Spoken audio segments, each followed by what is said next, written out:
Hey everybody, welcome to StriveSports.com. We have got the NSAA bracket reveal. We are calling it Behind the Bracket. My name is Eric Allgood. Tony Chapman is with us. Mike Sautter from the Omaha World Herald has gotten up at an even earlier time than us because he was up later. No, he wasn't up later than us last night.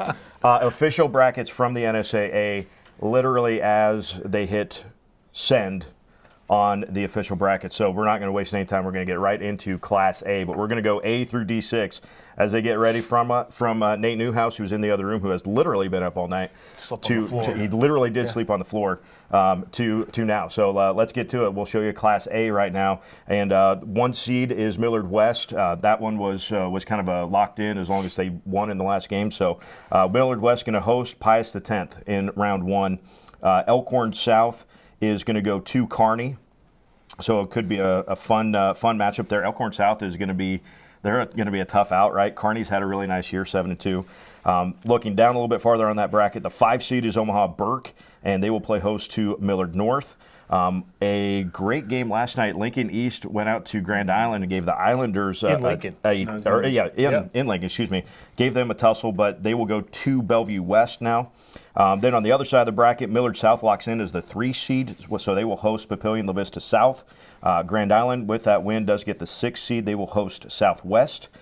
West Side has had a nice year. They will host Creighton Prep. And then Lincoln Southeast locks in as the 2 seed. They will host Omaha North. And does anybody want to play the Vikings at any point in November ever? Yeah. But Southeast will get first crack at them. So, Tony, we'll start with you. Yeah. What do you like on this bracket? Because there's some Class A has been a lot of fun to watch all year.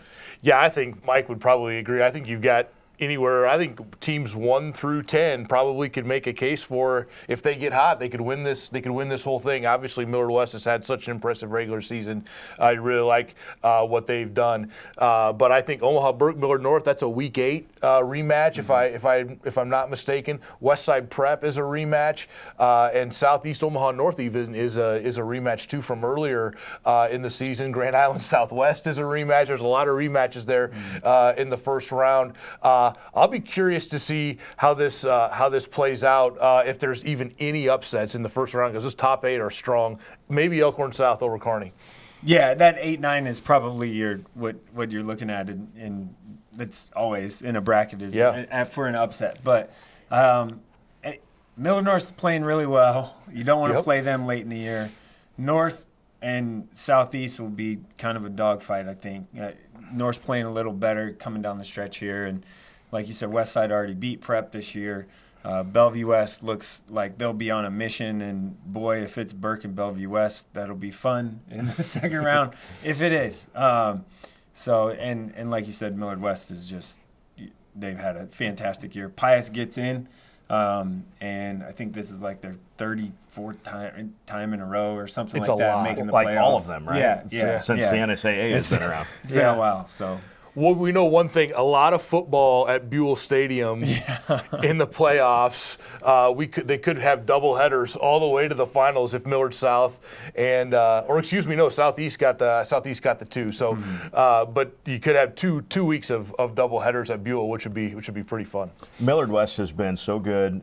Their offense gets a little bit of pub. Tristan Gomez has been great this year, but their defense has been lights out in Class A. Yeah, Baylor Brandon, he's walking on in Nebraska. He's kind of leading the way for their defense. And their 2 kind of outside guys that I talk about a lot is Dallas Beanham. He's committed to South Dakota State. He's a corner wide receiver. And then Caden Otterman is the other kind of outside guy as a wide receiver for them too, and he's going to Harvard. So 2 really good guys. And they're big. Their line's really big, and they run the ball really well on offense. And they're going to be a tough out for anybody. Tony, which of these teams, Mike? You've seen probably more of these teams than I have. I haven't actually seen a Class A game all year. I wonder. Millard West looks built for November. Tell us about Southeast and Millard South. Southeast, obviously, the leading rusher in Class A, and Nick Helene.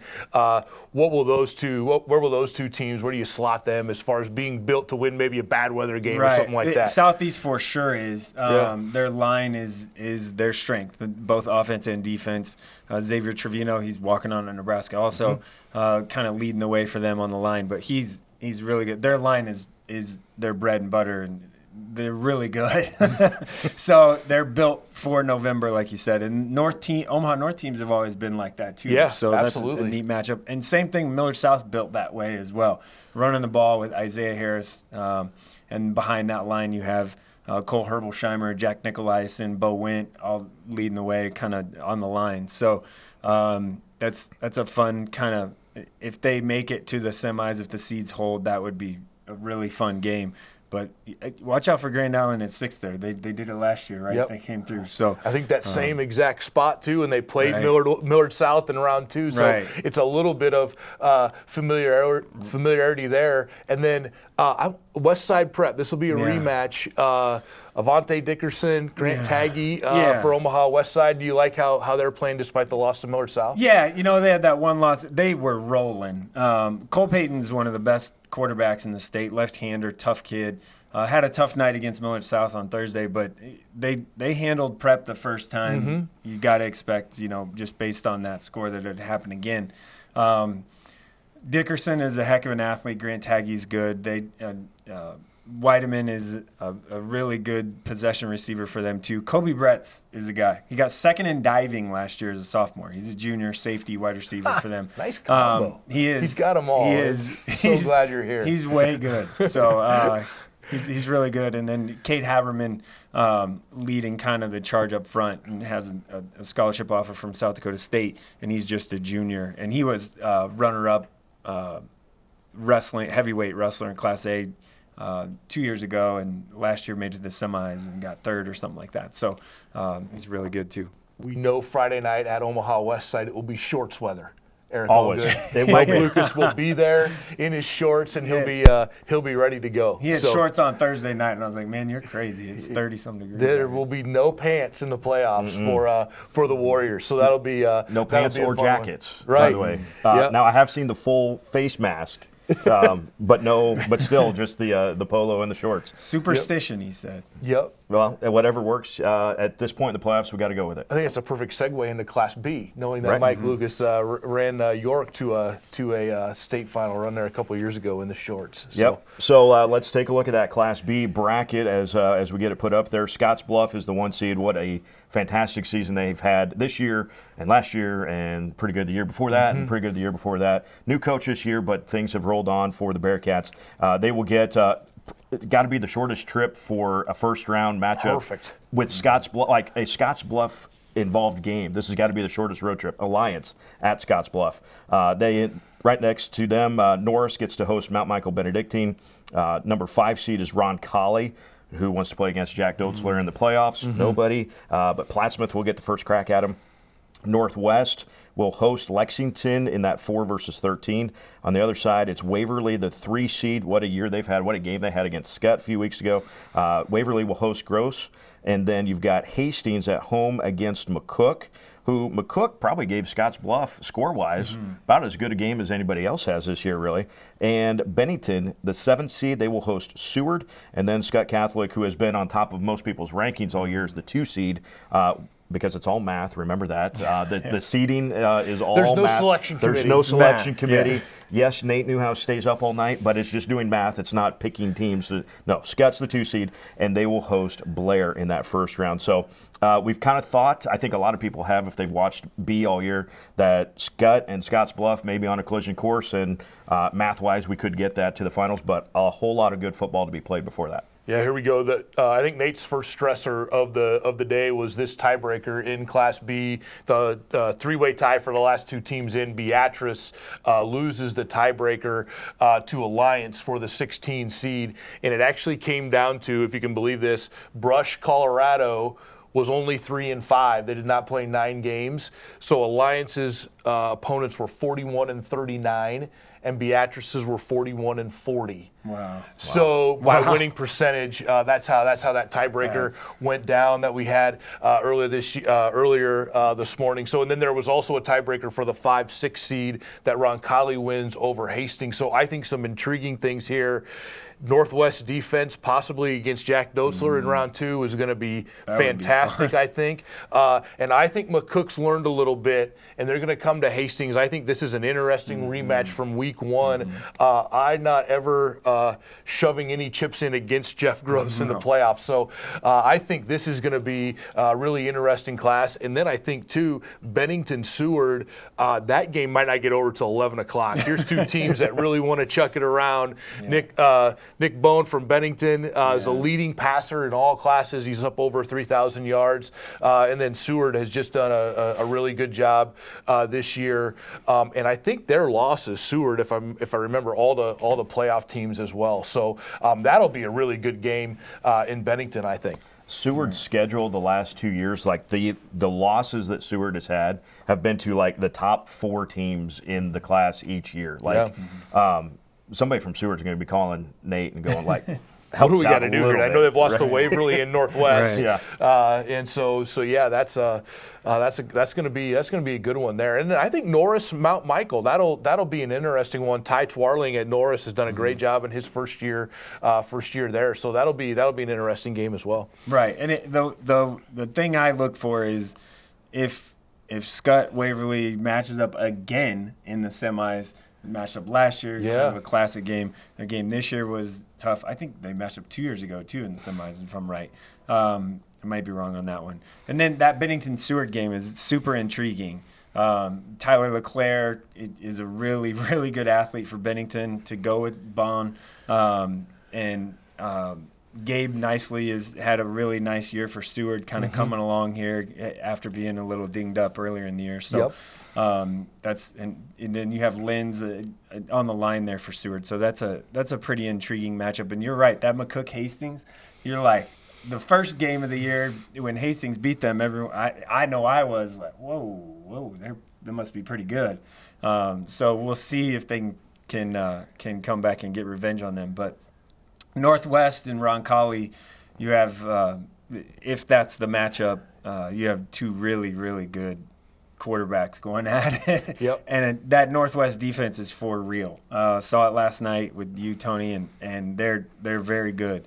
And you Grady Grice, you don't want anything to deal with that. That would be a heck of a matchup if it happens in the semis. You have Grady Grice and Nolan Gorsica going head-to-head. Nolan's a really good junior lineman that has a lot of interest from schools right now. So, and then Scotts Bluff, if it let's say it happens in that semis, you have Roncalli, Scotts Bluff.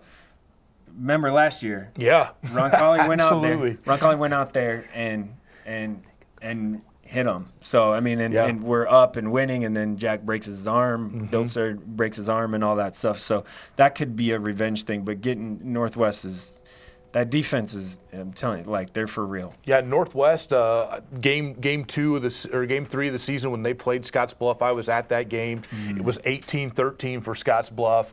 They scored on a Sebastian Harsh. I think he had 3 2-yard runs, which is kind of about how Scotts Bluff wants to do it. 18-13, Northwest took a lead late with about 4.5 minutes left. The Tyler Hageman touchdown reception, and Northwest was up 7-0 at the half. But you're right, Northwest, they're built a little different than they have been in the past, in that they're leaning on that 3-man front. Brody Stutzman and Grady Grease on the DNs. They just play a great defensive game. Ty Heaton and then sophomore Aiden Davies, I think, is a guy to watch as he progresses. But their defense is really, really good. And that one it plays out so neat. All the scenarios there. You could have 2 rematches in the semifinals, or you look at Roncalli. I don't think anybody's looking past them. They're only 2 losses, Scott and Waverly. So really a really solid B bracket at the top. Best chance to be a dark horse in Class B? Bennington. Yeah, I agree. You know, they scored. It was a 45-28 game for the first week of the season. Yeah. I'm kind of with you there. I think Bennington. I would be curious though. How about if McCook were to upset Hastings and Waverly might have to go out to McCook? That might be something that we might take a look at as well. Right. So a lot of intrigue, obviously. I believe we just got the C1 bracket. So a short commercial break is where we're heading for, because the official C1 bracket from the NSAA State Football Playoffs is coming up very soon. Stay with us here on StriveSports.com. It's thanks to you that we're where we are today. We're proud to watch these communities grow because they're our communities too. Our neighbors, our friends. It's where we live. These are all our hometowns. And no matter what, the people who will continue to serve your needs with the hometown support you know and trust are just down the street. Cornerstone Bank. Growing together. Midland's mission is to inspire people to learn and lead in the world with purpose.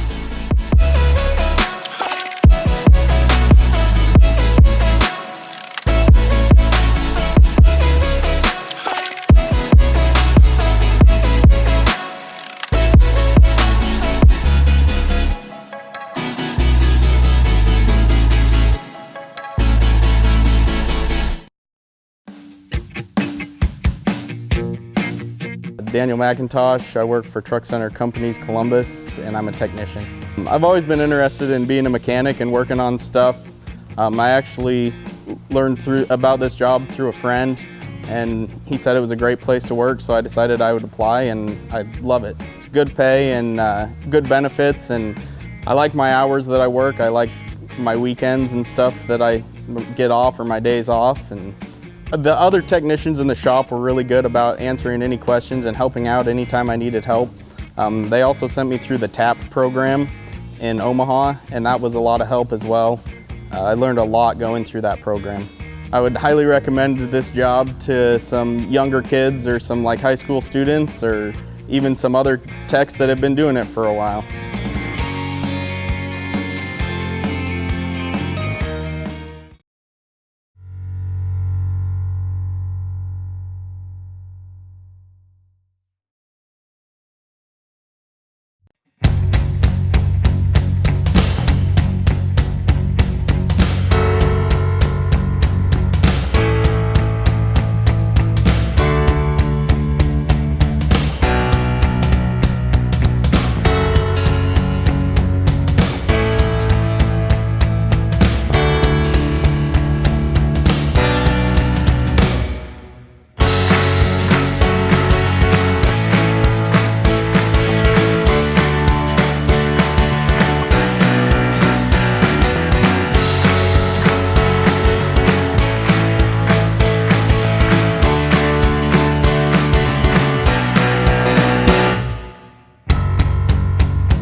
Welcome back to StriveSports.com. Eric Allgood, Tony Chapman, Mike Sautter from the Omaha World Herald. breaking down all of the brackets because we're releasing all of the brackets. Thank you to the NSAA, Nate Newhouse, Jeff Strauss. John Dolliver got here late. We want to put that on the record, but he is here this morning. So we've done A, we've done B, we're on to C1 now, and let's get you that bracket here for Class C1. Adams Central does indeed lock in the 1 seed. They will be playing host to Valentine. A really intriguing matchup in the 8-9 game. Ogallala will host Aurora. Then you've got the 5 seed Gothenburg hosting Ord, who was in the championship game last year. Pierce, who wants to play the Blue Jays in November. Nobody raises their hands, but Chase County gets them first. Chase County at Pierce as the 4 seed. Ashland Greenwood is the 3 seed. They will host Cozad. Kearney Catholic is the 6 seed. They will host Wayne. Columbus SCOTUS is the 7. They will host Bishop Neumann.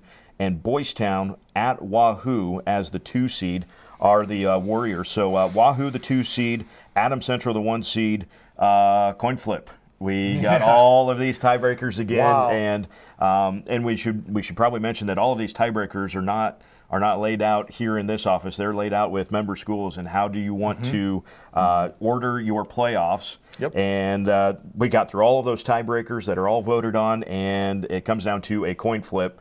Adams Central wins the coin flip. They're the 1 seed. Wahoo, quote unquote, loses the coin flip. They're the 2 seed. So on opposite sides of the bracket. And C1 is always a ton of fun.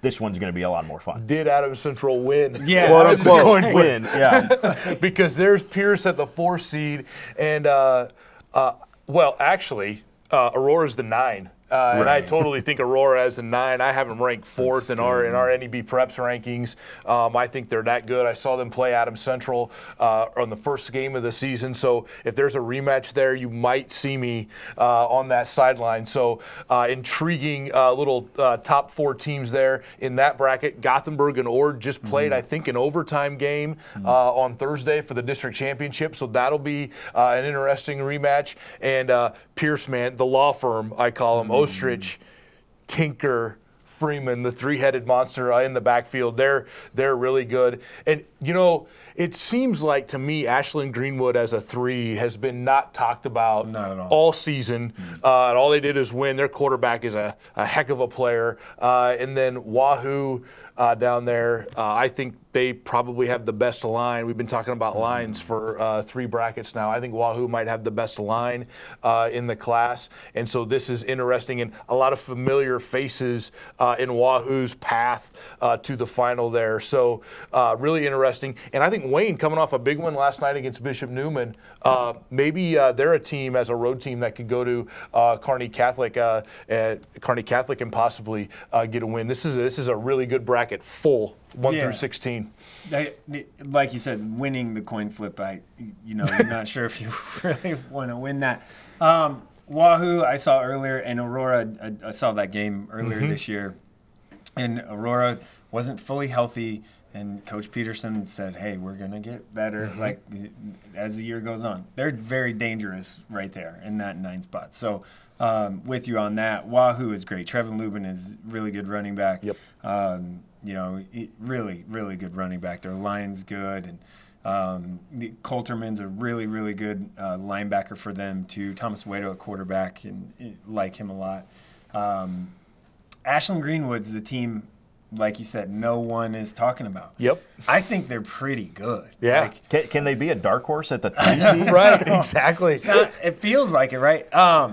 But I really, really like Ashland Greenwood. I think they could probably run through, well, I don't know, Wayne Kearney Catholic, if that's who Ashland Greenwood gets in the quarterfinal, whichever, it doesn't matter, one of those teams, that's a tough road.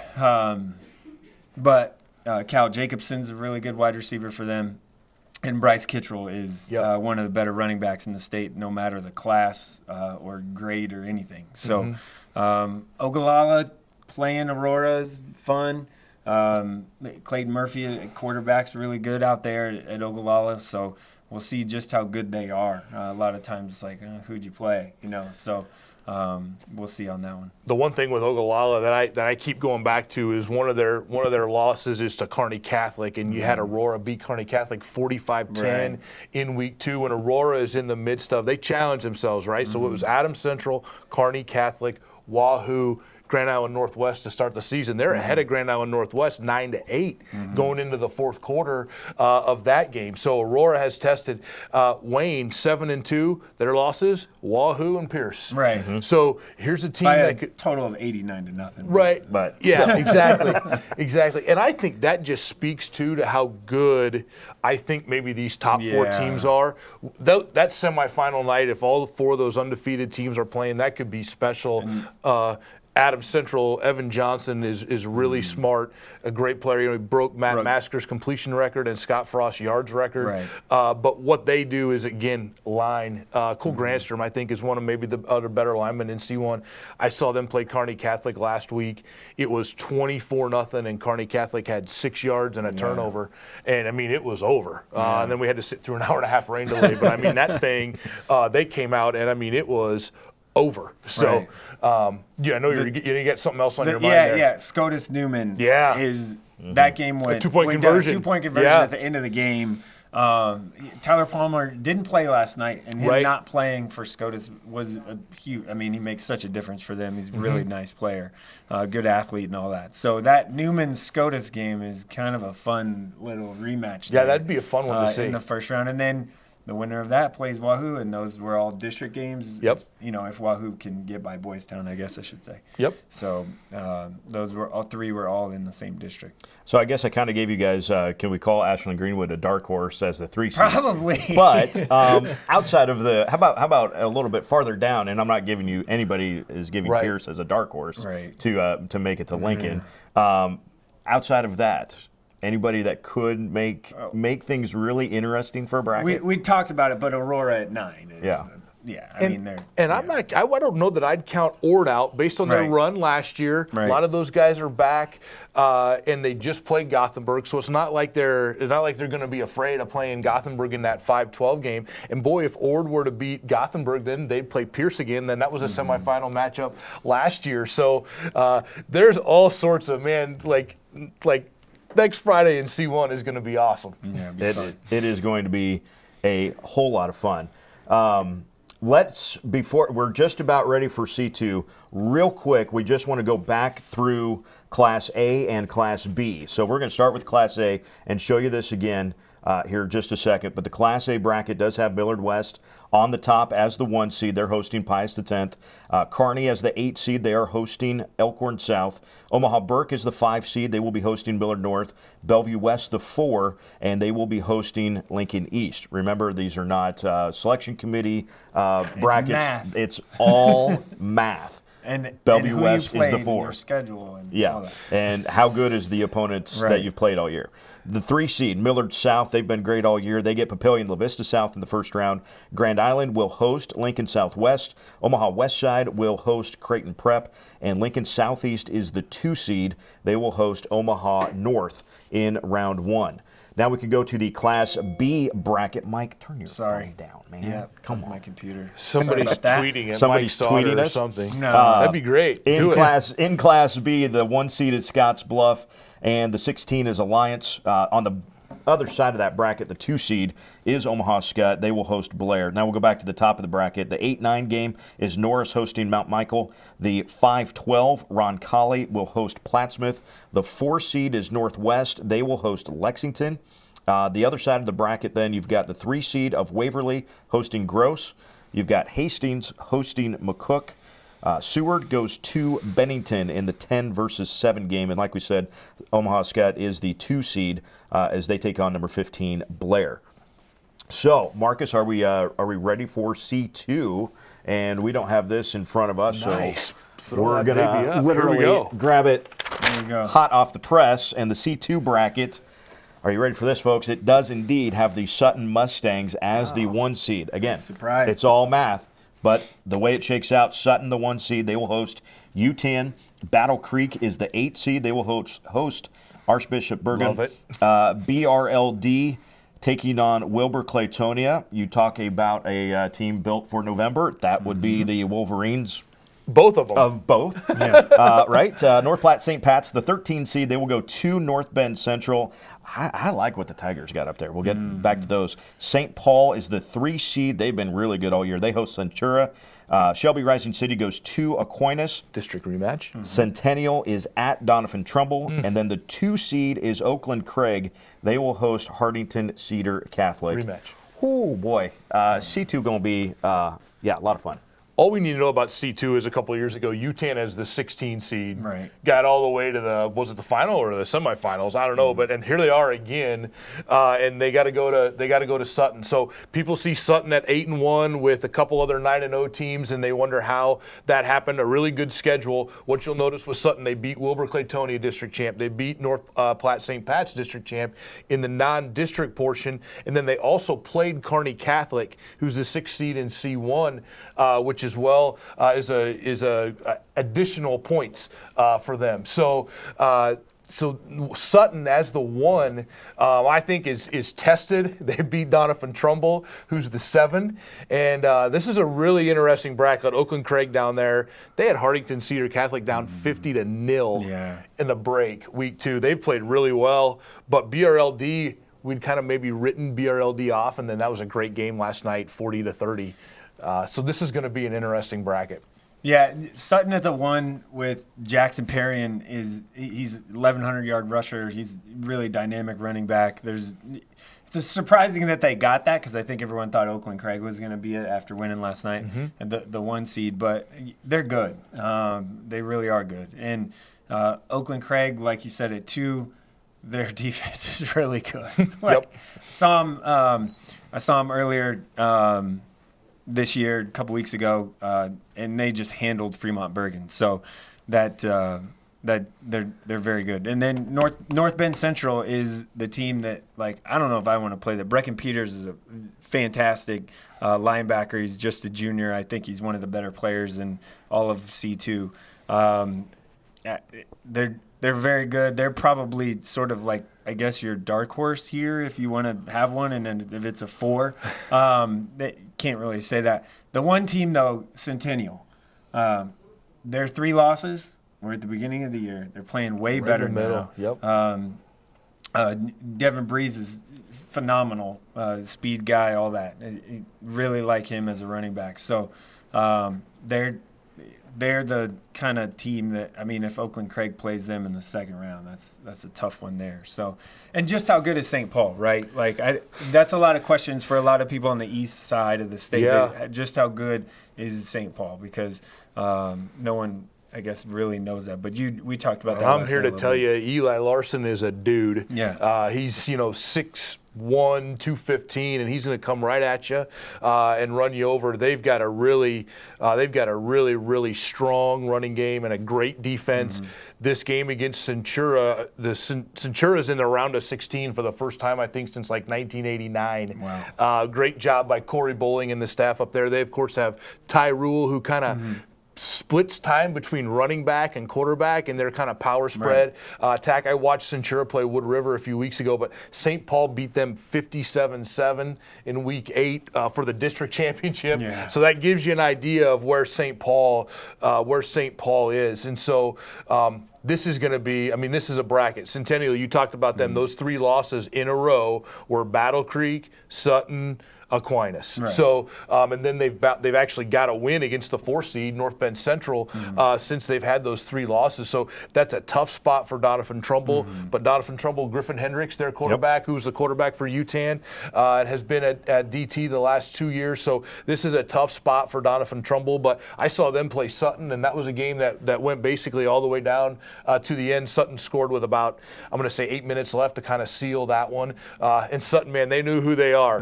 You're going to get 2 guards, 2 tackles, a center, a big line, and Joe Hendricks in the middle. Their center is about 160 pounds and a really good wrestler. And then they go double tight, and they're just going to run it right at you. The quarterback, Weisman, does a great job for them as well.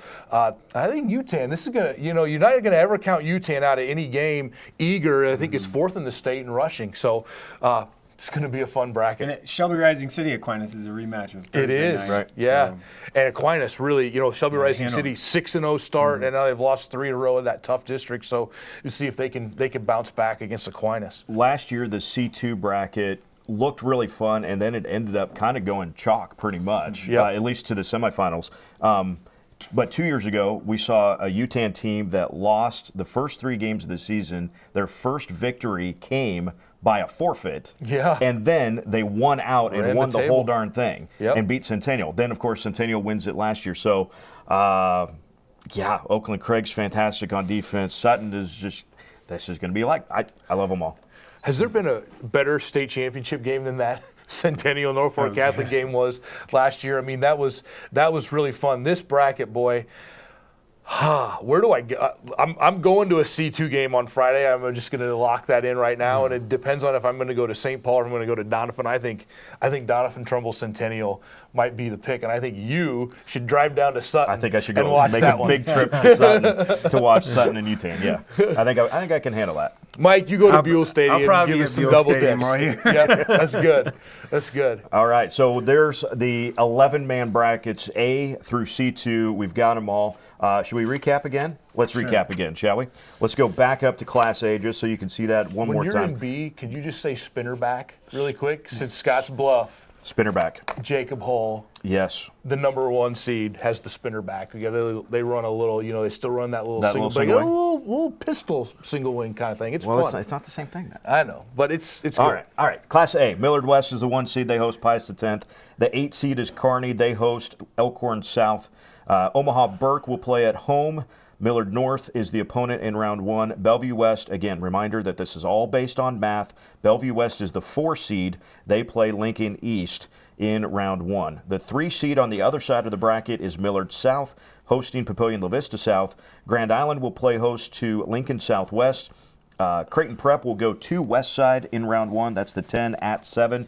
And then the 15 at the 2 is Omaha North at Lincoln Southeast. Love that game. Yeah, that will be fun. Spinnerback in Class B. Scotts Bluff is the 1 seed. They play host to Alliance. Norris is at home against Mount Michael. Ron Colley will play host to Plattsmouth. Northwest will host Lexington. And then the other side of the bracket is the 3 seed Waverly hosting Gross. McCook, speaking of Gross, is at Coach Gross, of course. Yeah. McCook at Hastings. The Love that game, 7-10 too. seed is Bennington versus Seward. And Omaha Scott Catholic is the 2 seed. They are hosting Blair. To Class C1 we go. The Adams Central Wahoo 1 and 2. That was indeed a coin flip that Adams Central, quote-unquote, won. That puts them as the 1 seed and on the same side of the bracket as the 4 seed, who is Pierce. But Adams Central in the first round, before we talk too much about that, they have to play host to Valentine. Ogallala is the 8. They will play against Aurora at Ogallala. Ord goes to Gothenburg. That's the 12 at 5. And we mentioned Pierce as the most dangerous 4 seed probably in the state. They are playing host to Chase County. Other side of the bracket, you have the 3 seed, Ashland Greenwood, who's still undefeated. They play against Cozad. Kearney Catholic will entertain Wayne. And you've got Bishop Newman against Scotus in Columbus. And then the 2 seed is Wahoo. They will take on the 15 seed in Boys Town. And then our most recent bracket is the C2 bracket. We mentioned Sutton is the 1 seed. Oakland Craig is the 2 seed. So it's Sutton hosting UTAN in round 1. Battle Creek at home against Archbishop Bergen. BRLD will take on Wilbur Claytonia in the battle to see who the best Wolverines are. That's the 5 versus 12. North Bend Central takes on North Platte St. Pat's. Centura goes to St. Paul on the other side of the bracket. Aquinas is at home against Shelby Rising City. Doniphan Trumbull hosting Centennial. And Oakland Craig is the 2 seed in Class C2. They play Hartington Cedar Catholic. So those are the 11-man brackets. Tony and Mike, general thoughts.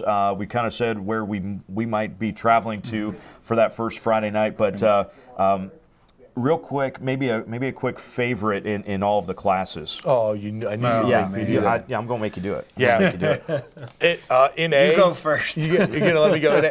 You have a hard time going against Bellevue West, but man, Bellevue West, Millard West in the semis. I mean, come on. Bellevue West has the toughest road to Yeah. hoe of any one. I think in the 11. I mean, I think their road to a state championship is going to be the hardest for any team in the state. The bottom side of that too, Southeast, that Omaha North game right out of the chute is going to be interesting.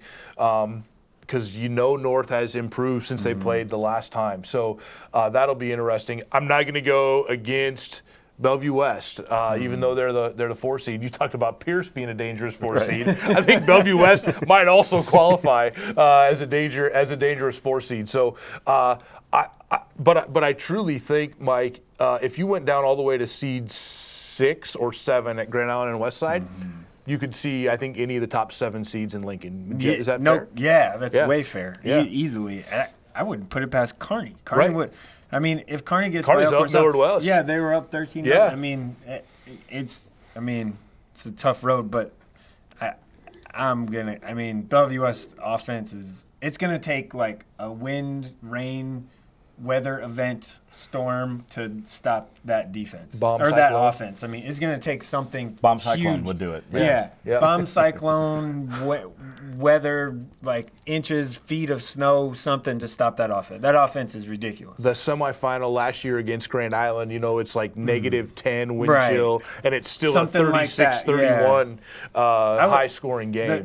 Just looking at players, though, you look at Burke and Bellevue West. Yeah.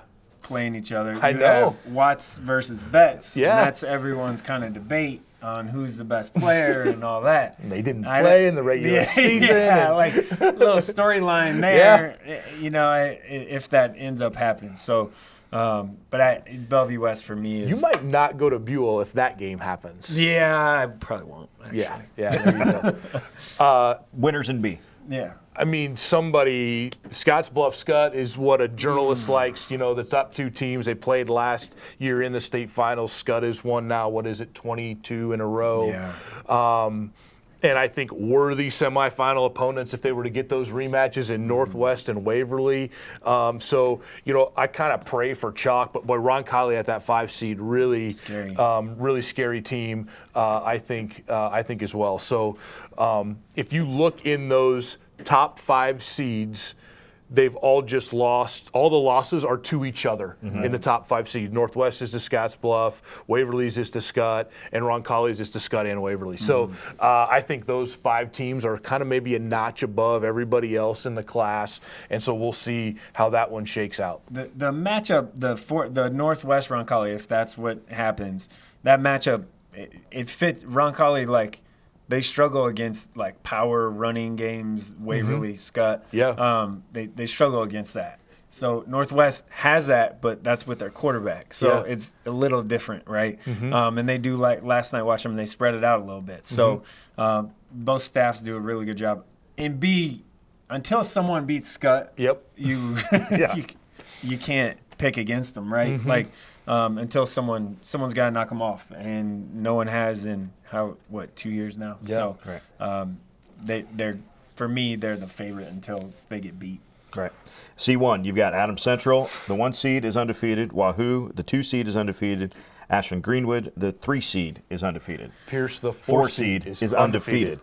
Give me all of those on a Friday night, and you can watch one on your phone and you can be at one or whatever. Because to me, again, I think those 4 teams have identified themselves as the best teams in the class, and they're all slotted to get to, they're the top 4 seeds. I don't really see much slowing any of those teams down except maybe Aurora Adams Central. That's a rematch that, if I'm Adams Central, they're going to have to control the ball against Aurora.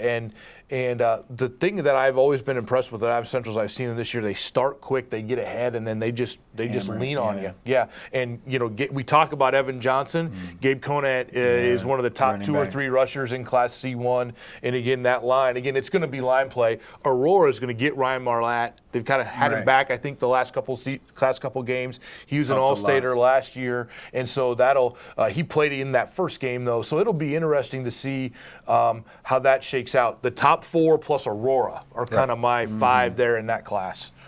But who you got though? He asked who you got. You asked who I got. It's Wahoo for me.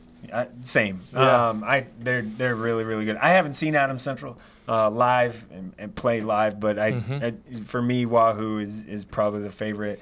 I think they get it done. They're really good. Coach Fox does a phenomenal job and has for a while. Pierce is at the 4, still blows my mind. Bellevue West is a 4 too. Yeah, I know. But Wahoo Pierce is always kind of the year, as the year's gone on, it's like, okay, everyone wants to see that. Yep. Right?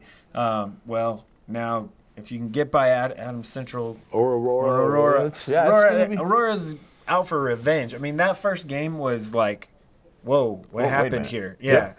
So and that would be that's kind of a revenge game. Maybe if it is Adams Central Pierce, they could play maybe at like noon in Hastings, and then Wahoo and whoever, if it's Ashland or Kearney Catholic or whatever, they could play at 7. We're Wahoo, talking and to then you, we're good. athletic directors. Then we're good. Yeah, I'd do that. Go to both. Yeah. That would be the best. C2. Who do you like in C2? I have a name in mind. I hate to say, I hate being this guy.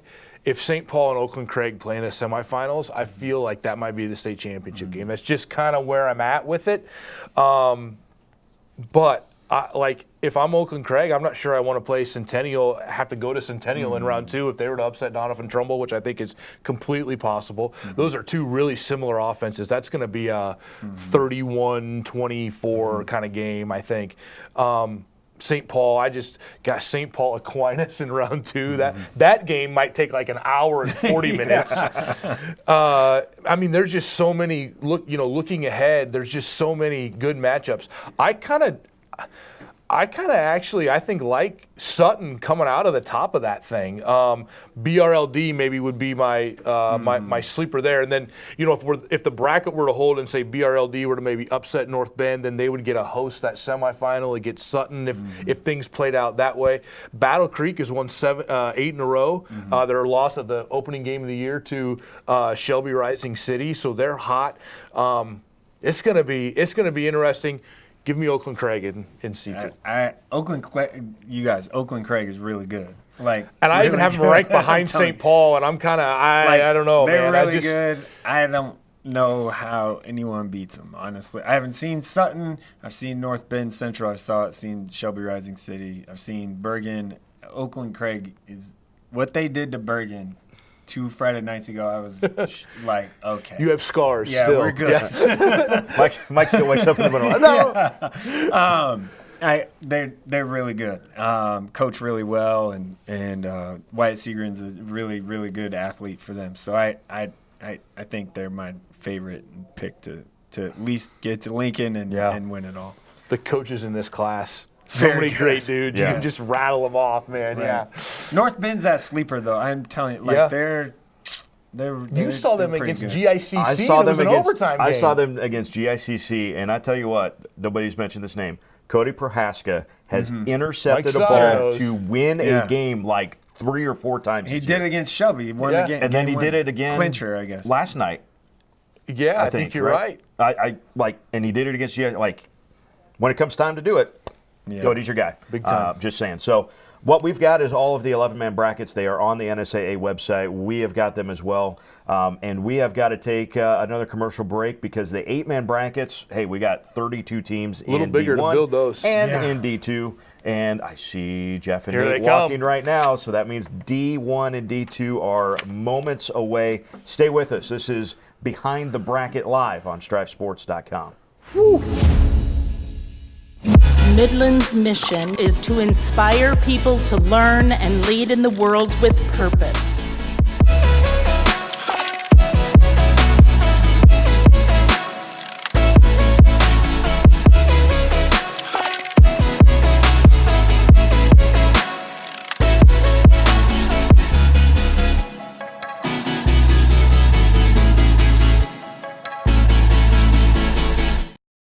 It's thanks to you that we're where we are today. We're proud to watch these communities grow because they're our communities too. Our neighbors, our friends. It's where we live. These are all our hometowns. And no matter what, the people who will continue to serve your needs with the hometown support you know and trust are just down the street. Cornerstone Bank. Growing together.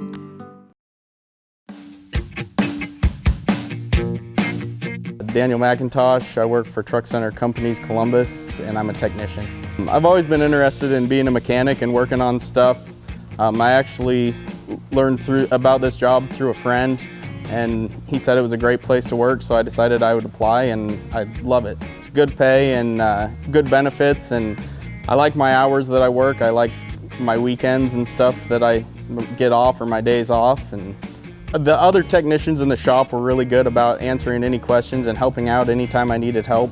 They also sent me through the TAP program in Omaha, and that was a lot of help as well. I learned a lot going through that program. I would highly recommend this job to some younger kids, or some like high school students, or even some other techs that have been doing it for a while.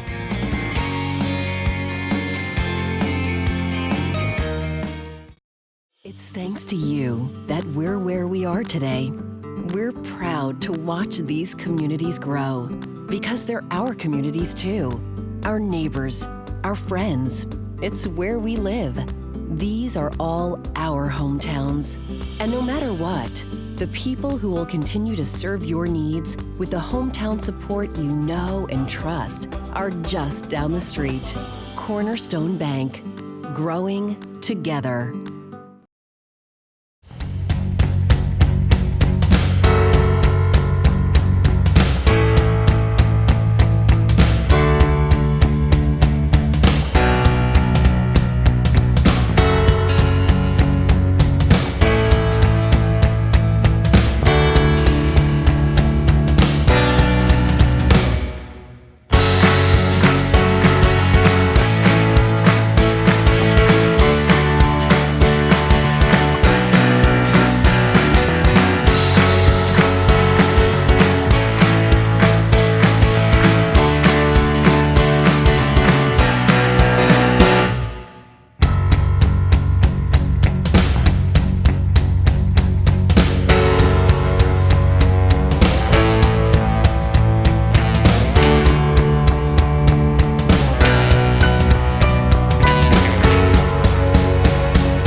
Welcome back to StriveSports.com. This is Behind the Bracket Live, where we reveal, as the NSAA has all of the official state football playoff brackets ready to go. You're seeing them here first. My name is Eric Allgood, Tony Chapman. Mike Sautter is with us from the Omaha World Herald. We have got D1 ready to go. D2 just got handed to us, so while we build that part of the bracket, let's take a look at the matchups in Class D1. Marcus, roll that beautiful bean footage. Let's go on the east side first. Can we do that? Sure. Let's go east, where Howells Dodge is the 1 seed playing against Homer. Lutheran High Northeast is the 8 seed hosting Lourdes Central Catholic. Wisner Pilger is the 5 taking on Creighton. Osceola High Plains, the Storm Dogs, one of my favorite mascots. They are hosting Elkhorn Valley. OHP is the 4 seed. Elmwood Murdoch is the 3 seed. They will host East Butler.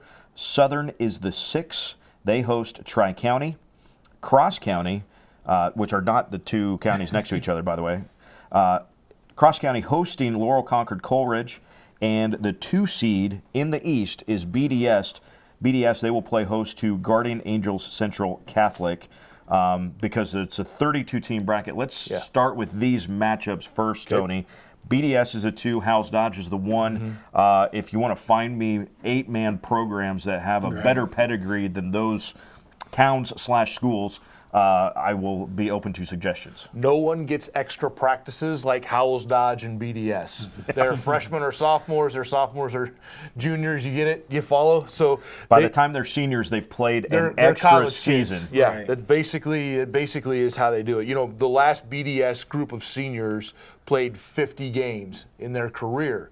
You know, if you are an 8-man kid and you never make the playoffs, you played 32. Right. So that gives you an idea. Almost 2 full seasons extra. So really like what BDS has done this year. Howells Dodge, I'm just looking at their schedule.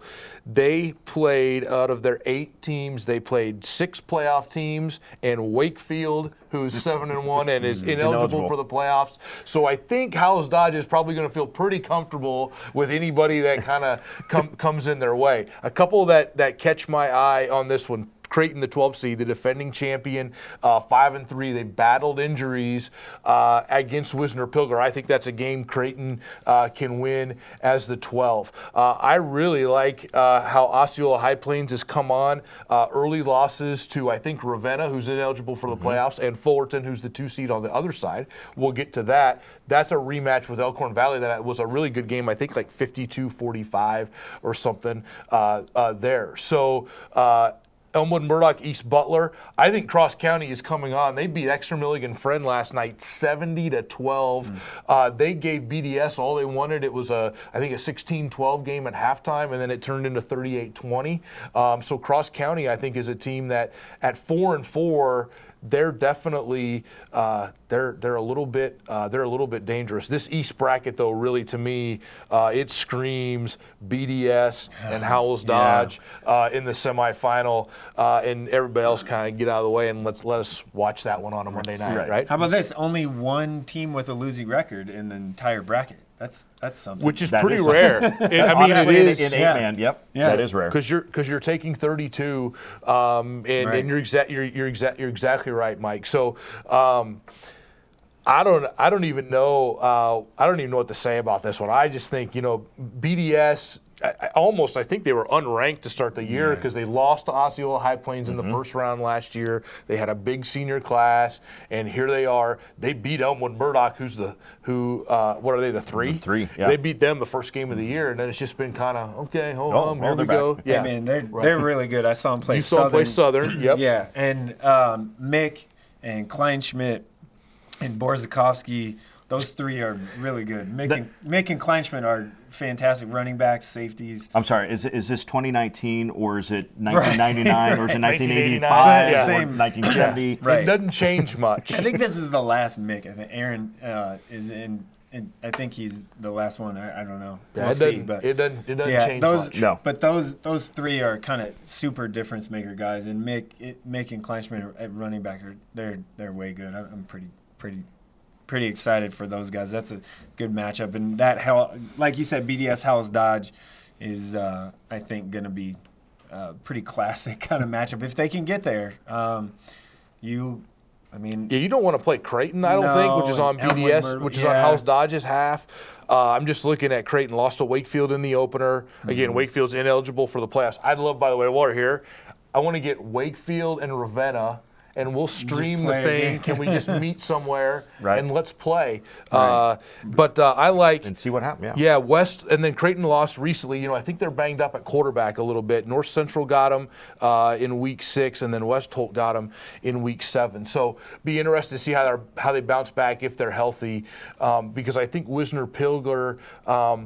They beat Cross County early and they beat East Butler early the first 2 weeks of the year, but I don't think they've seen a playoff team since then. So it'll be interesting to see how the Gators handle that one. How about the West side though? Cambridge has talk about putting up points. Holy video cow. game stuff. Oh my gosh. Run them, Eric. Yeah, let's talk about the West bracket where it's got Cambridge as the 1 seed hosting Nebraska Christian. Neely Oakdale, who was ineligible for the playoffs, was it last year or 2 years ago? 2 years ago. 2 years ago, but they're in as the 8 seed hosting West Holt. Burwell, who wants to play the Longhorns in November because they'll just try to run you over every single time. They're in Lincoln every year. Right. So. They have reservations, apparently. Hitchcock County is the opponent at Burtwell in that first round. And then on that half of the bracket, Elm Creek is the 4 seed. They will play host to Palmer. So you go to the other half of the West bracket. You've got the 3 seed. Arcadia Loop City is at home against Alma. Sutherland will be at home against North Central. Dundee County Stratton, they play great football and great sports period in Benkelman, and they will play host to Hemmingford. And Fullerton is the 2 seed playing host to Morrill. That's a pretty good bus ride, Morrill to Fullerton, but the Warriors and Coach Houghton are the 2 seed on the west side. Fullerton, so we always kind of look. Let's see, Fullerton went west. Creighton went east. Creighton went east. Palmer is west. Yep. Usually that's kind of where you start to find that line in there. So intriguing matchups, like you guys said. Cambridge, their offense fantastic. Fullerton though is a 2 seed. I watched them against Heartland, and boy, that's a steamroller kind of offense that'll come at you. Yeah, Fullerton's really good. Ryan Houghton does a great job. He's not getting any pub this morning because he doesn't put his stats in a max prep. So I got him on my phone here, and there's no Fullerton guys. But Cambridge. But there's a Watovic, and there's another Watovic, Yeah, and there's another one, and there's a Houghton. Yeah, and the Houghton kids are really good. So they're solid. I'm really interested to see this Cambridge team. Paxton Ross, 1,100 yard passer for Cambridge, and they're undefeated. They were down to Hitchcock County at half last night. We talked about their offense. It was, I think, 20-14 at half, and then they put a 28 spot on the board in the third quarter to pull away from that game. I think the team that might be the team to beat, though, on this side is Arcadia Loop City. They're defensive minded. They lost to Fullerton the first game of the year. They've beat Burwell and Elm Creek here in the last few weeks. I think I'd love to see Arcadia Loop City and Fullerton in a quarterfinal game, and I think you're going to see Burwell playing for a long time on the top half of that. But Burwell Elm Creek, boy, that does not seem like a round of 16 game to me. It feels like it should be maybe a week later. So Cambridge has their work cut out for them on the top half of that bracket. And while I'm at it, I need to make a plug. There is a proposal out there for the NSAA. You 8-man coaches and ADs, you need to get on this thing and vote for it, because the proposal is the first round is like we're talking about right now, but then we reseed the winners. So we get rid of, you're going to see in the D2 bracket, it's heavy East, and in the D1, it's been heavy West sometimes. You get Arcadia Loop City, Burwell, Fullerton, they're all in the top 8 in the points, Cambridge. And so, and whereas on maybe like the top 3 seeds in the East are only in the top 8. So it would get rid of those heavy sides. Remember, Burwell won it a few years ago. They were a 7 seed in the West. Fall City Sacred Heart has one as an 8 seed in the East. So if we could get a reseed at 16 and then go, I think it would make these 8-man playoffs really, really good. Even better than they are already, which is not bad per se. The team to look out for, I think, in the West side, maybe Sutherland. They're 6 seed. They've played a couple of teams and they beat them. They're undefeated. A couple of teams that made the playoffs, they've already kind of handled. This is, I think, the first time that they've been undefeated in the regular season since like 96. since Jason LaValle, man. Well, yeah, and they were good. Okay, Brandon Cool was their there. coach. I went to school there. Yeah, my I know sophomore you year, did. and Yeah, that sophomore season, like way good, lost to in the semis that year, and Tom Beveridge and LaValle and was the quarterback. So I think this is the first time that they've been undefeated. They had to so good score. for them. They look at look at their history of winning, and not a lot in there, specifically in the 2000s. So done a really nice job. They handled Hemingford, I think. They needed a late score to beat Morrill last night. I think it was 28-22 as I was following that one on Twitter out west. But you're right, Sutherland as a 6, that's a tough draw. North Central at 5-3 has beat Creighton and played a really, really difficult schedule. That I call it the Nick Benish area of 8-man football is really, really good. I mean, you get Lutheran High, and they're split east-west. So you got some teams that go east, some teams that go west. But that area, that pocket right around Norfolk and north of Albion there, it's really good, physical, tough 8-man football. And if you win 5-6 games up there, you're doing something. Because a lot of times you can't just go, okay, this team beat this team and this team beat this team. They all play really, really tough brand of football, and you can beat anybody on any given night. I want to see, because I've noticed this the last couple years, that the championship teams in both of the 8-man ranks, D1 and D2, have come from the east side. And yet when we get to Hastings and the Sertoma All-Star game, the West team has been dominating the All-Star game. Yeah. What does that mean? Absolutely nothing. I just thought it was interesting to note. Now, I mean, last year Creighton was east, right, and Burwell's west, and Creighton's east again. There's not much dividing line, and that's a brand of football. Both of those teams are pretty similar. So it'll be interesting to see how this one shakes out. Howells Dodge to me, I think, is maybe a notch above maybe everyone else in 8-man this year, and so well coached and. They get it up there. It's football time now. Yep. Yeah, this is the point where, like, everybody in Howells, everybody in Dodge, Bruning and Davenport and Shickley, they all go, okay, different gear.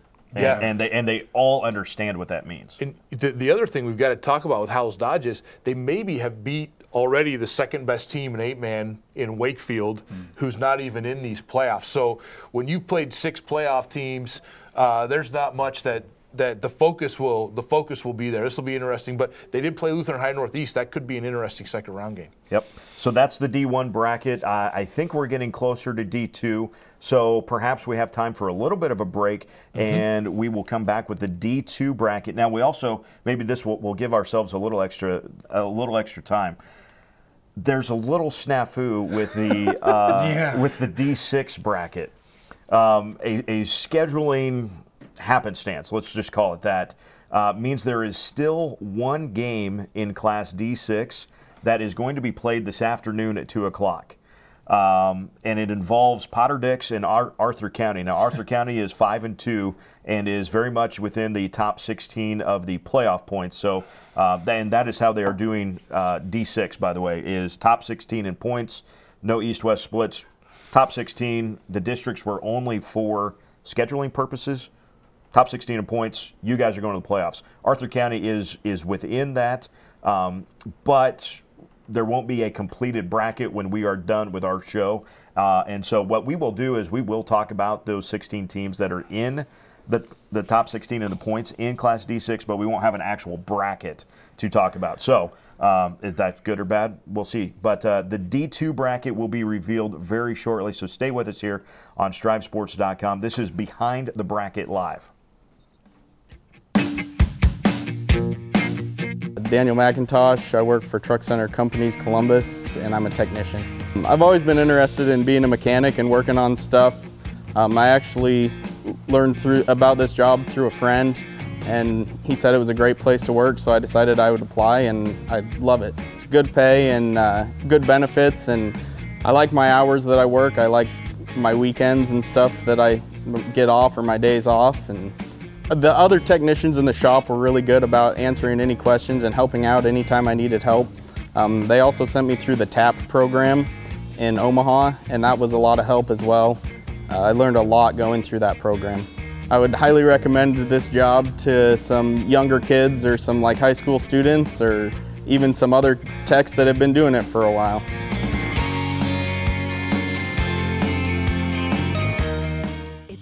to you that we're where we are today.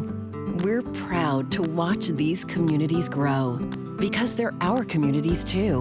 Our neighbors, our friends. It's where we live. These are all our hometowns. And no matter what, the people who will continue to serve your needs with the hometown support you know and trust are just down the street. Cornerstone Bank. Growing together. Midland's mission is to inspire people to learn and lead in the world with purpose.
Welcome back to StriveSports.com, Behind the Bracket Live. I'm Eric Allgood, Tony Chapman, Mike Sautter from the Omaha World Herald. We are ready for Class D2, as we have gotten the last bracket that will be done for this show. We'll talk more about D6 again coming up in just a little bit, but let's go straight to it and get you the West bracket in Class D2, where Garden County is the 1 seed. They will be hosting Blue Hill. Overton is the 8. They are hosting Chambers, Wheeler, Central, Ewing. We'll just call them CWCE after this. Central Valley, they are the 5 seed, hosting Medicine Valley. That'll Elwood, be a fun one. Afternoon camp right. in Greeley. Elwood at home against Maxwell. Elwood's the 4 seed. Sandhills Thedford is the 3 seed. They are hosting Mullen. And Axtell is the 6 seed. They will host Twin Loop. Pleasanton, as the 7 seed, will host Brady. And the 2 seed is Kennesaw, hosting Anselma Myrna. So Tony and Mike, Kennesaw the 2, Garden County the 1, D2 West. What do you like in here? We went back to that comment I made about the team, how this needs to reset. Right. CWCE is the 9 In the West. in the West. And they're would've the 12, I think, or 13 overall in the class. So that gives you. I've had Overton and CWCE ranked most of the year, and they're going to play in the first round of the stinking playoffs. So that's a little, I don't know what to say about there. Garden County has rolled through their old double wing. Garden County, Chelsea Stanzik is the leading rusher, he's the leading rusher in 8-man. That didn't look right. Yeah, 1,323 yards. It says that can't be right. It's got to be. I don't know. He's got to have more yards. No, 8 games. That's right. 1,323 yards in 8 games. That's pretty good. Did you see the math going there? Yeah, it was. It was.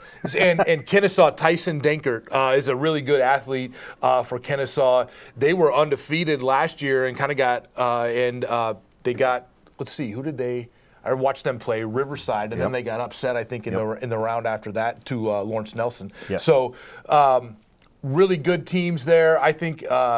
To be real honest with you, if I were leaning maybe, I think that if Sandhills, Thedford, and Kennesaw can run and meet in the semifinals, or in the quarterfinals actually, I think that might be the team that advance out of this bracket. But I do like Jackson McIntyre at Central Valley. He's a really good 8-man quarterback, and Central Valley just beat CWCE for their district championship. So Central Valley, if you don't know, it's Greeley, Walbach, North Loop, Scotia. So there's some really good football blood in there. And so Central Valley, I think, is a team that possibly on the top half could advance there. I think would actually maybe pick Central Valley maybe to get to the semifinals out of the top half of that bracket. But you've got some again, this side is loaded. Yep, this side is loaded when you look at the numbers, and then there's the tradition on the bottom half, as Eric will probably get into that one too. Yeah, so let's talk about the east side of the bracket, just as Marcus has a beautiful look at this bracket. Great job, Marcus.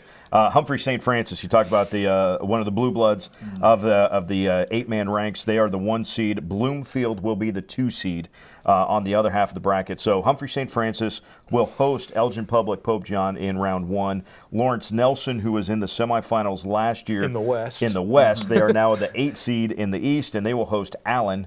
Plainview, it will be at home against Randolph. Johnson Brock, who is your defending champion, will have the 13 seed in Wynot coming to Johnson and playing on the turf 8-man field. Yep. I love that setting. Fall City Sacred Heart also gets to play on turf, but it's not an 8-man field. St. Francis too. And St. Francis as well, yeah. Sacred Heart playing Diller Odell in round 1. Riverside goes to Clarkson Lee. Hartington Newcastle is at home against Meade, and then Pender goes to Bloomfield there in round 1. So east side, what do you like here? St. Francis, Bloomfield. St. Francis has been near the top of the rankings anyway most of the year. You go. You don't want to go? So I was, I guess, looking forward to, if you will, a potential Johnson Brock Fall City Sacred Heart matchup again in the semis. So before, obviously, right now. St. Francis, if it's Johnson Brock, St. Francis, that's it's gonna be. Pretty, I'm just gonna tell you, it's gonna be. Yeah, it's pretty nice. And then you look Sacred Heart gets the 3, it's like, whoa, like they're pretty good. And but so is St. Francis. I mean, St. Francis I thought was Trevor Pfeiffer's really good athlete. Yep. And really good football player, basketball player, everything. Yep. Leading the way for them. Wait.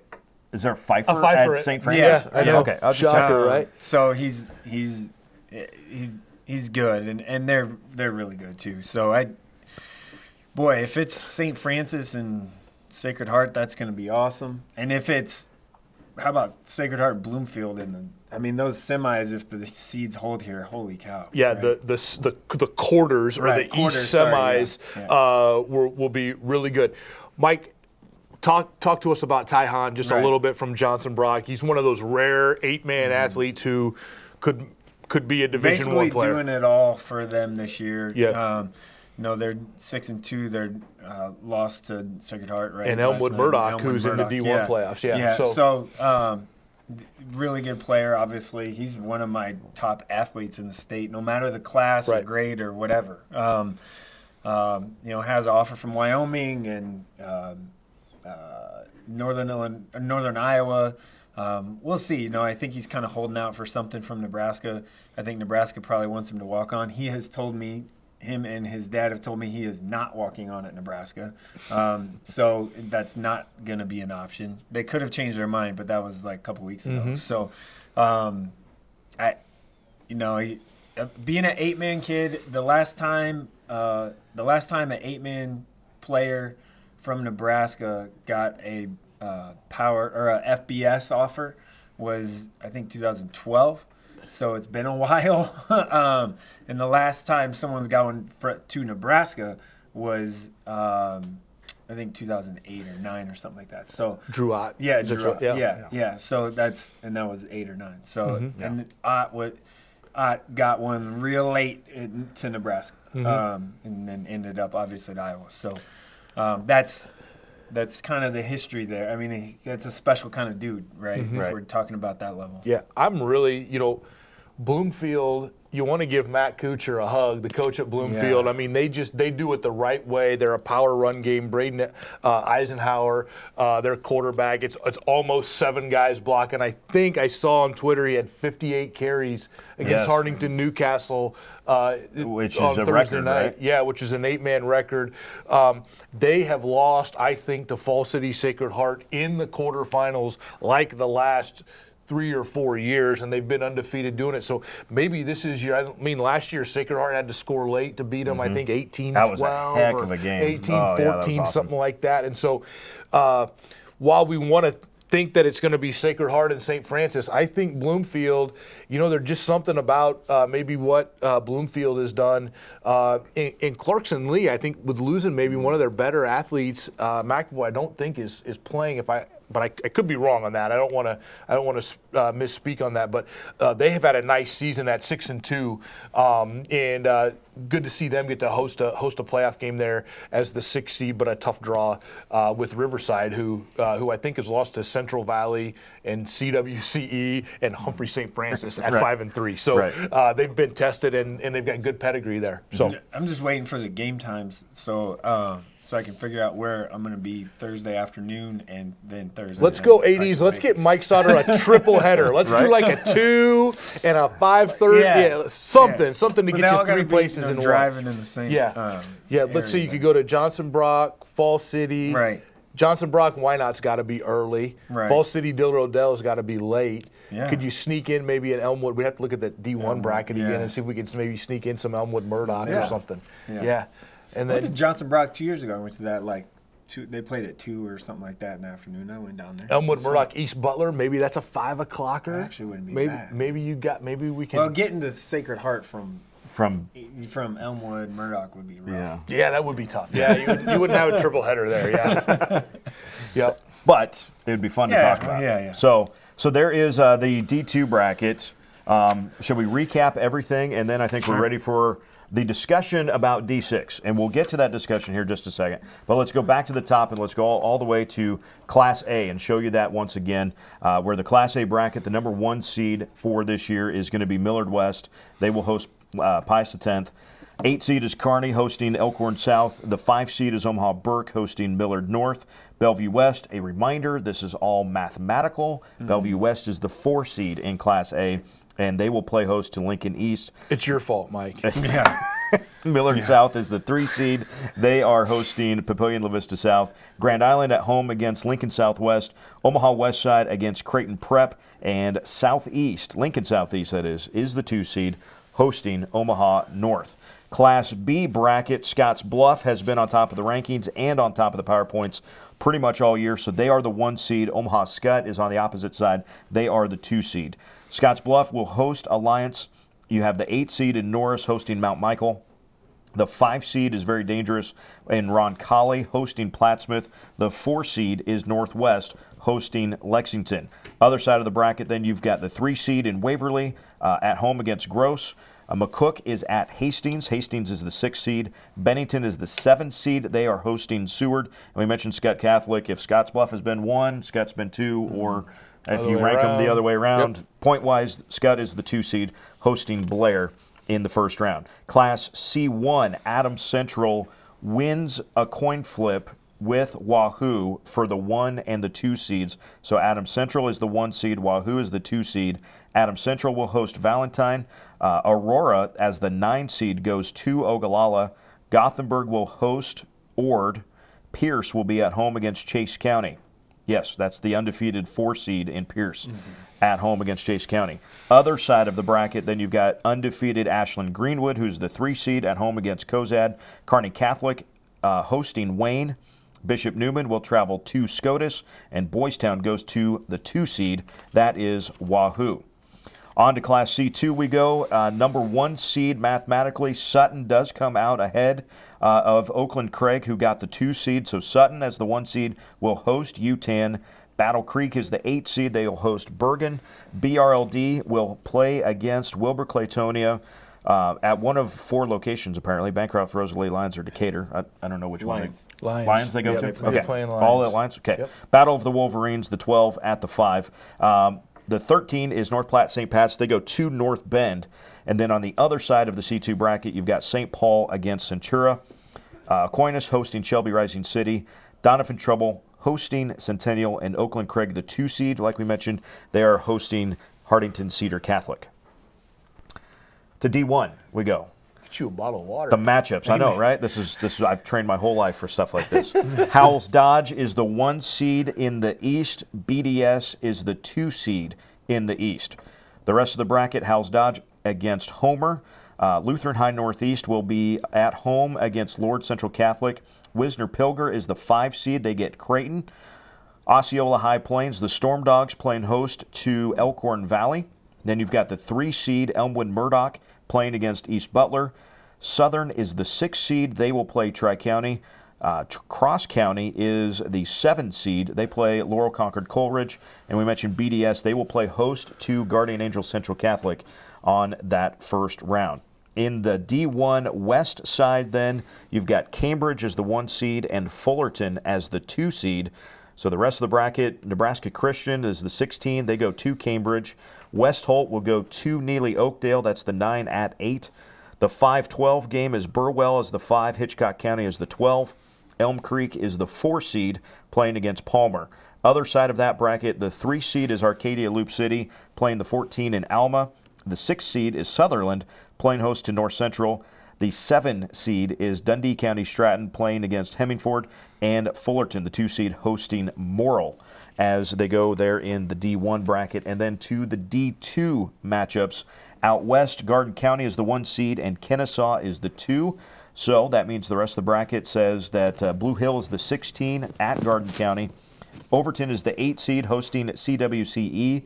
Central Valley is the 5 seed hosting Medicine Valley. Elwood gets the 4 seed on the other side of that bracket, or on the same side, against Maxwell. Other side of the bracket, then, the 3 seed is Sandhills Thedford against Mullen. Axtell is the 6 seed against Twin Loop. Pleasanton is the 7 seed against Brady, and the 2 seed is Kennesaw against Anselma Myrna. The East bracket, then, Humphrey St. Francis, the 1 seed, and Bloomfield, the 2. Elgin Public Pope John is the 16. They're at St. Francis. Lawrence Nelson is the 8, hosting Allen. The 5 seed Plainview hosting Randolph. Johnson Brock will play at home against Wynot. Then the other side of the bracket, Fall City Sacred Heart at home against Diller Odell. Clarkson Lee at home against Riverside. Hartington Newcastle, number 7 seed against Meade. And the number 2 seed Bloomfield is hosting Pender, who is the 15 seed. Those, folks, are your complete brackets for the NSAA state football playoffs. Gentlemen, thoughts on those before we take the shortest of breaks to talk about D6? Just 8-man? Whatever. Thoughts on any overall. How about this? The favorite bracket. Just to wait and see how it all shakes out. Yeah, I really think C1 is C1. Both the C's, I think, are really, and the storylines abound in A and B. With I think a bunch of teams that could win it in A. Do those top 5 teams advance to the semifinals in B? Obviously, one of them's not going to, but with those 5 we kind of identified. And then how good are Oakland Craig and St. Paul in C2, and can we get all those undefeateds in C1 over to the semis? So for me, it's the 2-4 seeds. Right? Yeah, that's the thing that sticks totally. out. Yeah, Bellevue West and Pierce, the 2-4 seeds. That's like, okay. Okay. Oh, you're the 4 seed. Whoa, okay. It's just I think both those teams are really good, and it's going to be a while. Someone's going to get upset here. Everyone's going to project out and do predictions and stuff, and that's kind of why I hate doing predictions, because then they'll make a sign at the game. Hey, Sautter, look at us, right? Look, we beat you, whatever. So, but those 2-4 seeds are, real good, and really, if you get into a semifinal with the matchup everyone's wanted to see all year in A, is Bellevue West versus Millard West. Bellevue West offense versus that defense of Millard West. If that ends up happening, that's going to be a heck of a game. Yeah, there will be a lot of people at that. There might be 1 or 2 that are interested. Right. I agree. Yeah. I agree. Right. I think the intriguing thing. Watch out for Burke though. I mean, they're in the second round. Them and Bellevue West. Omaha Burke could make a run here. I just too bad they draw the most potent offense we've probably seen ever here. So, yeah. I think in 8-man, I'm always intrigued. We've talked about how some brackets get loaded and the low seed wins those loaded brackets because all those teams are really good. So as I look at the West in D2 where all those teams are loaded on that side, could a Central Valley or a Sandhill Stedford be the team to beat there? But all the power, the names are in the East. And, St. Francis and Bloomfield and Sacred Heart are in the top 8, but after that bracket, the points get a little bit weak. So you really think that cream rises to the top there in D2, and then Howells Dodge, BDS. I mean, give me all of that on a Monday night. I really want to see that happen. Quarterfinal, the semifinal. That would be a semifinal because they're 1 and 2. That's right. And I think those might be the 2 best teams, in D1. So we'll be interested to see how that shakes out. Okay, shortest of commercial breaks, and we talk 6-man football, Class D6. That will be coming up. This is Behind the Bracket live on StriveSports.com. It's thanks to you that we're where we are today. We're proud to watch these communities grow because they're our communities too. Our neighbors, our friends. It's where we live. These are all our hometowns. And no matter what, the people who will continue to serve your needs with the hometown support you know and trust are just down the street. Cornerstone Bank, growing together. Midland's mission is to inspire people to learn and lead in the world with purpose.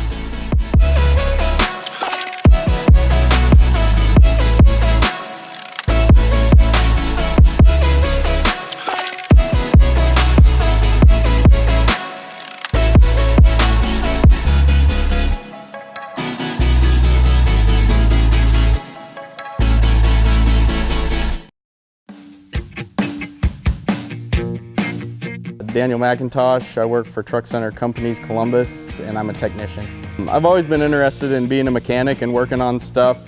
I actually learned about this job through a friend, and he said it was a great place to work, so I decided I would apply, and I love it. It's good pay and good benefits, and I like my hours that I work. I like my weekends and stuff that I get off, or my days off. And the other technicians in the shop were really good about answering any questions and helping out anytime I needed help.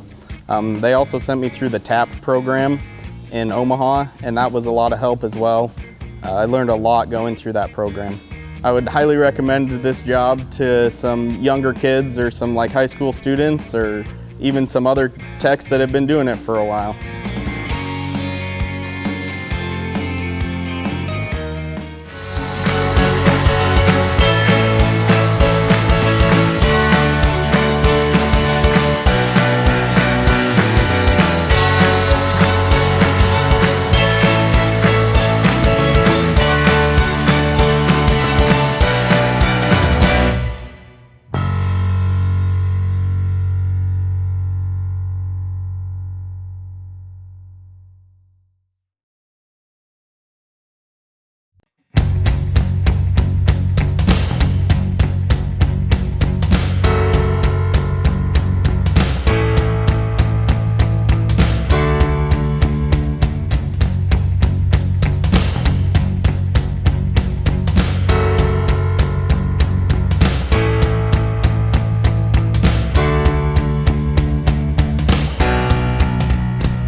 Welcome back to Behind the Bracket, live on StriveSports.com. My name is Eric Allgood. Tony Chapman, Mike Sautter is with us as well. And we've got something to talk about in six-man football, but it's not a bracket yet. Scheduling things, if anybody has been at a point where you have scheduled, well, more than two people to do anything, sometimes person one and person two don't always match up. So there is a six-man game to be played here this afternoon on a Saturday, when it should have been last night. We digress. Arthur County and Potter Dix are going to play yet this afternoon. Arthur County is 5-2. Potter Dix is 1-6. Now, Arthur County is squarely in the middle of the top 16 in points, which is how they are making the bracket for Class D6. It is just the top 16 in points. Yes, there were districts made. Those were really more for scheduling purposes to make sure we got these games scheduled. Then you can build from there. But it really, truly is the top 16 in points are going to the D6 playoffs. Arthur County is well within there, so even with a loss, Arthur County more than likely going to stay in the playoffs. The reason we don't have a bracket, though, is an Arthur County win will put them at 6-2, which is going to change their division, which a win would put them in Division 1. Mm-hmm. Now everybody that played Arthur County gets a couple extra points. If Arthur County would lose, well, then that would really reshuffle things. So what we have are the top 16 in points. And actually, I think I'm going to be missing one on there, Marcus. So we'll talk about these. But Harvard and Cody Kilgore is what we're looking at right now. Harvard, Cody Kilgore, Creek Valley, and McCool Junction, in some order, are going to be most likely the top 4 seeds. So after that is where it starts to get a little different. Humphrey Lindsay Holy Family is ineligible for the playoffs as they're over the enrollment cutoff. So even at 7-1, their season is over. So you go down to the 5 seed, and we're saying this as now because, like we said, things are going to move around. Eustis Farnham is at 6-2. Maywood Hayes Center, they're literally doing math right here too, by the way. Maywood Hayes Center would be right now the 6th seed. Sioux County would be a 7. Arthur County, as it stands right now, would be an 8. Like we said, there's going to be plenty of movement. Arthur County going up and or down depending on if they win or lose. Heartland Lutheran would be in there. Sterling would be right now at a 10. McPherson County Stapleton would be an 11. Red Cloud would be a 12. Crawford would be a 13. Right now you have a tie with Wilcox Hildreth and Spalding Academy for 14/15. Right now you've got Sumner Eddyville Miller as a 16. Your next team out mathematically first team out is Dorchester. But we haven't run all of the math to see, does Dorchester have a chance, depending on what happens with Arthur County? Do they have a chance to get in? That's a lot more math than what my brain can compute. I don't know about you guys. It doesn't look like, if I'm looking at it, doesn't look like Dorchester can get in. So we would think that Sumner Eddyville Miller is going to be the last team in. Harvard and Cody Kilgore are tied right now. Arthur County's 2 losses are to Cody Kilgore and Creek Valley. So both of those undefeated teams are going to pick up points, which would make you think that Cody Kilgore is probably going to be the overall 1 seed. I do not know if Creek Valley, though, can catch. Let me look. We'll see. We will look really quick. Creek Valley is going to get 5 more points.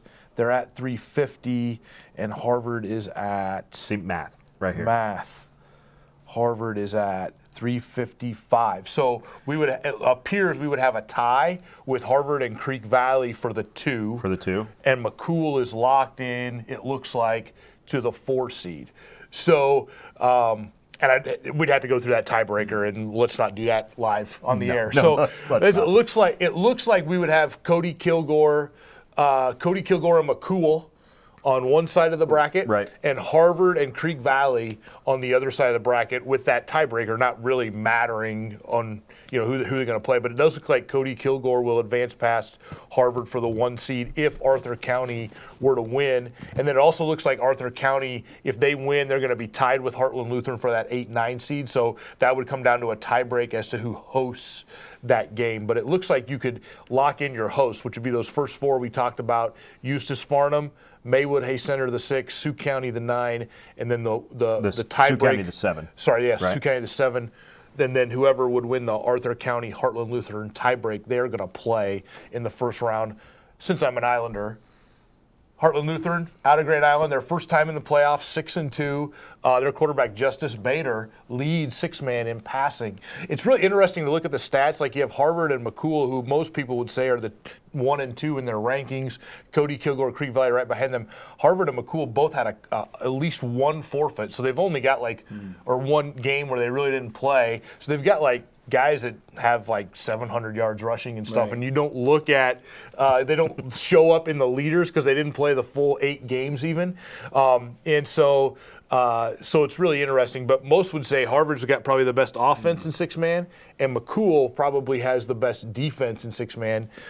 They even pitched a shutout this year, which in 6-man is just... That's tough. Really hard to do. Yeah, that's tough. Really hard to do. So those top 4 teams, though, I think you probably would lean toward being your semifinalists. And, of course, Harvard is semifinalist last year. McCool had champion Wilcox Hildreth down until about 8 minutes left in that game, and Wilcox Hildreth came back, and that was a quarterfinal game last year. So, and McCool Junction's still pretty young, I think. So that'll be an interesting bracket to follow. And then they, of course, are all the Fridays, and then they all by themselves on Friday, November 22nd, which is a fun game and a fun atmosphere in Kearney at Cope Stadium. So I know you'd be out there, Mike. I went last year. He was sometimes. I was there last year. And we talk about 6-man. We sometimes talk about 6-man. Last year, the kid we watched was A.J. Jenkins in 6-man. Oh, these kids can't play football, whatever. A.J. Jenkins is starting for Concordia right and now. Was the GPAC Defensive Player of the Week a few weeks ago. That's correct. Yeah. So don't think that these guys can't play a little bit of football. It's a fun brand of football to watch. And boy, if you can't tackle, you best be watching on the sideline. Because A.J. Jenkins there was a little talk about him maybe being a Nebraska walk-on guy too. Yeah. So yeah, he was that good. He was a really good player. And so this year, you've still I think the kid from Harvard, I think it's Aruska, I believe is his name. Quarterback, running back, you got to pitch it back there. It's 6-man. It doesn't really matter.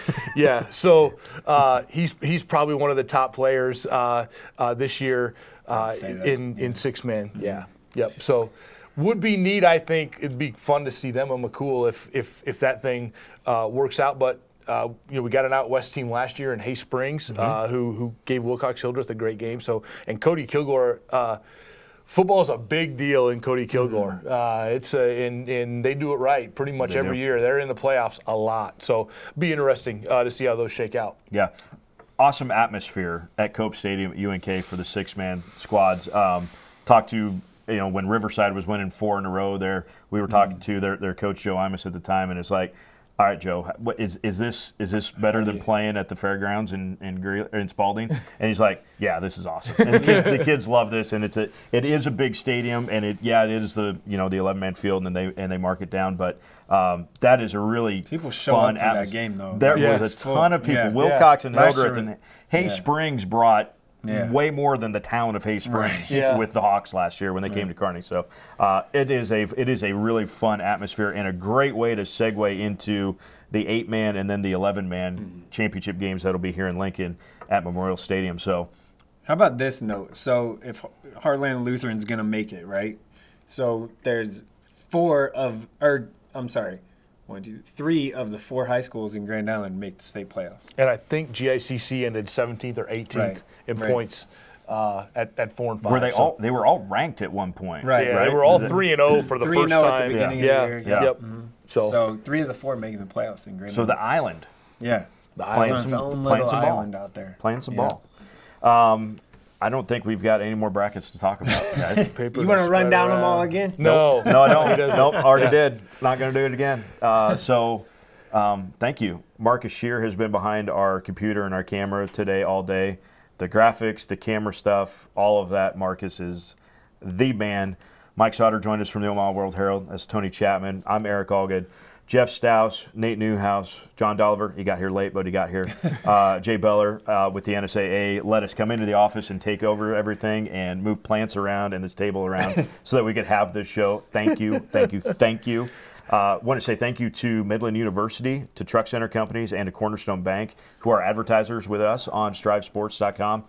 They make stuff kind of like this possible in the first place so that we can have nice stuff to be able to try to pull this off. So a lot of people to thank. Took a lot, but thanks you guys for I'm glad I showed up for just getting on up. a whim. Last night we were talking. I'm like, hey, I'll show up.